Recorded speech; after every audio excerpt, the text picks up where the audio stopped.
સુરેન્દ્રનગર ભોગાવો નદીમાં પૂરના પાણી ઓસર્યા બાદ તારાજીના દ્રશ્યો સામે આવ્યા છે અને આર્ટ્સ કોલેજને જોડતા પુલ પર નદીના કચરાના ઢગલા જોવા મળ્યા છે તો રિવરફ્રન્ટ રોડ તેમજ આસપાસના રસ્તાઓનું ધોવાણ થઈ ગયું છે। ભોગાવો નદીમાં પાણીનો પ્રવાહ એટલો તેજ હતો કે નદીમાં રહેલ પૌરાણિક કૂવો પણ તૂટી પડ્યો હતો। મહાનગરપાલિકાની ટીમ દ્વારા યુદ્ધના ધોરણે કામગીરી શરૂ કરવામાં આવી છે।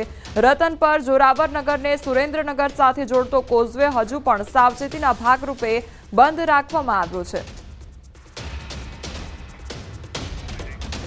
સુરેન્દ્રનગરમાં સતત વરસાદ વરસવાને કારણે એક તરફ કોઝવે તૂટવાની ઘટના બની તો બીજી તરફ જે ભોગાવો નદીમાં પાણીનો પ્રવાહ છે તે તેજ થયો અને તેના કારણે જે નુકસાની વેઠવાનો વારો આવ્યો છે। તારાજીના દ્રશ્યો ચારે બાજુ જોવા મળી રહ્યા છે તો પુલ પર કચરાના ઢગલા પણ જોવા મળ્યા છે કારણ કે જે પાણીનો પ્રવાહ હતો તે તેજ જોવા મળ્યો અને તેના કારણે હવે રોડ રસ્તા પર કચરાના ઢગલા જોવા મળી રહ્યા છે તો યુદ્ધના ધોરણે કામગીરી પણ કરવામાં આવી રહી છે। તંત્ર દ્વારા હાલ સફાઈની કામગીરી હાથ ધરવામાં આવી છે તો ભોગાવો નદીમાં પાણીનો પ્રવાહ તેજ જોવા મળ્યો હતો। સતત વરસાદ વરસવાને કારણે આ પ્રકારની પરિસ્થિતિ સર્જાઈ હતી અને હવે રસ્તા પર ચારે બાજુ કચરાના ઢગલા જોવા મળી રહ્યા છે અને તેને સાફ કરવાની કામગીરી હાલ કરવામાં આવી રહી છે।